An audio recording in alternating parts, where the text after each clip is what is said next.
ಅಸಹಾಯಕ ಸ್ಥಿತಿಯಲ್ಲಿದ್ದಾನೆಂದು ಭಾವಿಸಿ ವೈಟ್ ಡೌಸ್ ಸಂಸ್ಥೆಯಿಂದ ರಕ್ಷಿಸಲ್ಪಟ್ಟ ತಮಿಳುನಾಡು ಮೂಲದ ವ್ಯಕ್ತಿಯೊಬ್ಬ ಅಲ್ಲಿನ ಭಯಾನಕ ಕೊಲೆ ಪ್ರಕರಣವೊಂದರ ಪ್ರಮುಖ ಆರೋಪಿ ಎಂಬ ಅಚ್ಚರಿಯ ಸಂಗತಿ ಬೆಳಕಿಗೆ ಬಂದಿದೆ. ಆರೋಪಿ ಅನೀಶ್ ಕುಮಾರ್ನನ್ನು ವಶಕ್ಕೆ ಪಡೆಯಲು ತಮಿಳುನಾಡು ಪೊಲೀಸರು ಈಗ ಮಂಗಳೂರಿಗೆ ಧಾವಿಸಿದ್ದಾರೆ. 2025 ನವೆಂಬರ್ 25ರಂದು ಮಂಗಳೂರಿನ ರಸ್ತೆ ಬದಿಯಲ್ಲಿ ತೀವ್ರ ಗಾಯಗೊಂಡು ಸೋಂಕಿನಿಂದಾಗಿ ನಡೆಯಲು ಸಾಧ್ಯವಾಗದ ಸ್ಥಿತಿಯಲ್ಲಿದ್ದ ವ್ಯಕ್ತಿಯನ್ನು ಸಾರ್ವಜನಿಕರ ದೂರಿನ ಮೇರೆಗೆ ವೈಟ್ ಡೌಸ್ ಸಂಸ್ಥೆಯವರು ರಕ್ಷಿಸಿದರು. ಆತನಿಗೆ ಸುದೀರ್ಘ ಚಿಕಿತ್ಸೆ ನೀಡಿದ ಬಳಿಕ ಆತ ಚೇತರಿಸಿಕೊಂಡಿದ್ದ. ಚಿಕಿತ್ಸೆಯ ನಂತರ ನಡೆದ ಆಪ್ತ ಸಮಾಲೋಚನೆಯಲ್ಲಿ ಆತ ತನ್ನ ಹೆಸರು ಅನೀಶ್ ಕುಮಾರ್ ಎಂದು ಹೇಳಿಕೊಂಡಿದ್ದ.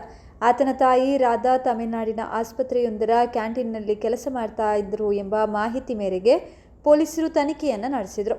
ಆದರೆ ರಾಧಾ ಅವರು ನನಗೆ ಮಗಳೊಬ್ಬಳೇ ಇರುವಂಥದ್ದು, ಈತ ಯಾರೆಂದು ಗೊತ್ತಿಲ್ಲ ಎಂದು ಹೇಳಿದ್ದು ಪೊಲೀಸರಲ್ಲಿ ಅನುಮಾನ ಮೂಡಿಸಿದ್ದು. ಮಂಗಳೂರು ಪೊಲೀಸರು ತಮಿಳುನಾಡಿನ ಏರ್ನೆಲ್ ಪೊಲೀಸ್ ಠಾಣೆಯನ್ನು ಸಂಪರ್ಕಿಸಿದಾಗ ಸ್ಫೋಟಕ ಮಾಹಿತಿ ಲಭ್ಯ ಆಗಿದೆ. ಅನೀಶ್ ಕುಮಾರ್ ತನ್ನ ಸ್ನೇಹಿತನ ಮೇಲೆ ಕೋಪಗೊಂಡು ಕಲ್ಲಿನಿಂದ ಹೊಡೆದು ಬರ್ಬರವಾಗಿ ಕೊಲೆ ಮಾಡಿದ ಆರೋಪ ಹೊತ್ತಿದ್ದ. ಈ ಕೃತ್ಯದ ನಂತರ ಪೊಲೀಸರ ಕಣ್ಣಿಗೆ ಮಣ್ಣೆರಚಿ ತಲೆಮರೆಸಿಕೊಂಡಿದ್ದ ಆತ ಮಂಗಳೂರಿಗೆ ಬಂದು ಧಕ್ಕೆಯಲ್ಲಿ ಕೆಲಸ ಮಾಡಿಕೊಂಡಿದ್ದ ಎಂದು ತಿಳಿದು ಬಂದಿದೆ.